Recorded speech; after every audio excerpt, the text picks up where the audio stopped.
বিসমিল্লাহি আলহামদুলিল্লাহ ওয়াসসালাতু ওয়াসসালামু আলা রাসূলিল্লাহ সাল্লাল্লাহু আলাইহি সাল্লাম। বন্ধুগণ, এই যে দেখতেছেন আমার সামনে কতগুলা মাথা আছে। এগুলা কিন্তু আসলে সাধারণ মাথা না, এগুলা হচ্ছে এই হনুমানের মাথা, হনুমান। এগুলো সব আমি ইন্ডিয়া থেকে সংগ্রহ করছি।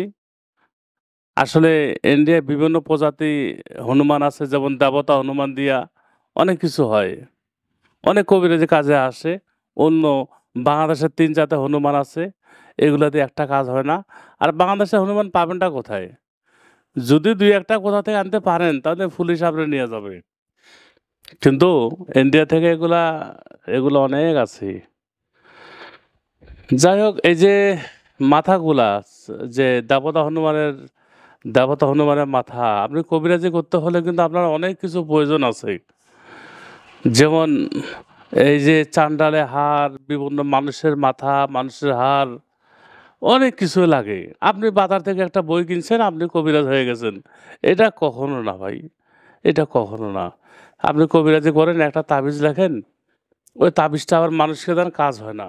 কিন্তু আপনাকে অনেক কিছু করতে হবে আপনাকে।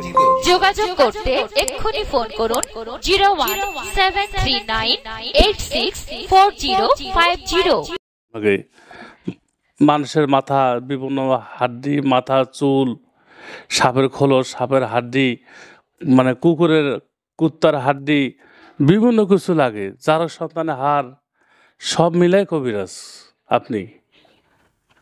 তো এই হাড্ডিগুলা আমি কিন্তু বিক্রি করি না, আবার মাঝে, মাঝে বিক্রি করিও। কারণ বিক্রি করলে যে কটা দেখতেছেন, এগুলো আমি প্রায় আজকে ৪ মাস থেকে আমি করে সংগ্রহ করে রাখছি। আমি অনেক সময় কিতাবের সাথে ফ্রি দিয়ে দেই।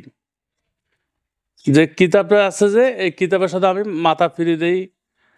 আবার যারা কিনে নেয় তাদের জন্য আমি টোটাল সেট, যেটা হনুমানের যে পায়ের হাড্ডি, পা, এগুলো সব দিয়ে দিই।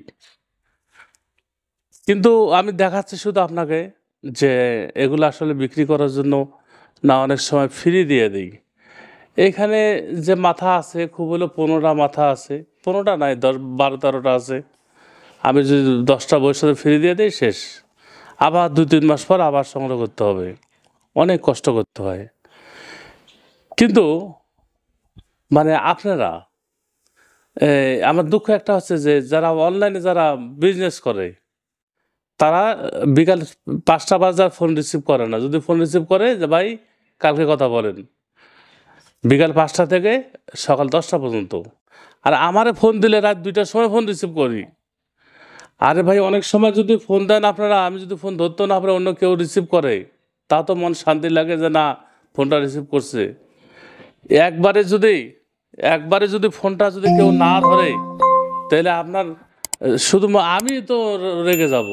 আর যদি কেউ ফোন ধরে বলে যে হুজুর এখন ব্যস্ত আছে, অথবা আমি কদিন যেমন অসুস্থ ছিলাম, তো আপনারা রেগে যান। আমি কিছু বুঝি না কেন রেগে যান। কবিরাজি হচ্ছে কি, এগুলা ধৈর্য, ধৈর্য।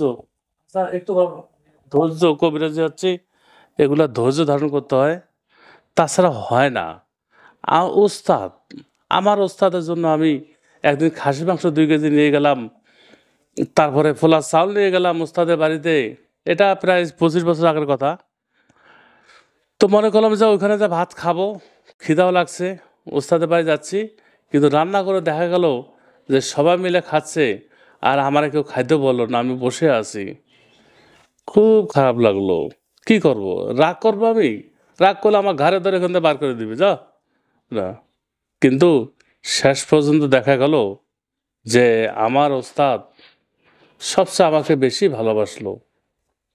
আর যারা ওস্তাদের বাড়িতে খাইছে, উঠা বসা করছে, তারাই সবাই হারিয়ে গেছে। তো কবিরাজি কাম হচ্ছে কি ধৈর্য। আপনি জিনিস সাধন করবেন, আপনারে শিখাবো আমি। তো জিনিস সাধন করার পর দেখা যাচ্ছে যে আপনি এই আর হইল না, জিন আসতেছে না। মনটা নষ্ট হয়ে গেল, আর হবে না। আপনি কেন মন নষ্ট হবে? হ্যাঁ, একটু খারাপ লাগবে। তখন কি করতে হয়? আবার শুরু করতে হয়। তো এইভাবে ধৈর্য ধারণ ব্যক্তিকে আল্লাহ তাআলা পছন্দ করে। বন্ধুগণ, আমি রফিকুল ইসলাম এখানেই শেষ করব। সবাই ভালো থাকবেন। ও আখির দান আলহামদুলিল্লাহ রাব্বিল আলামিন।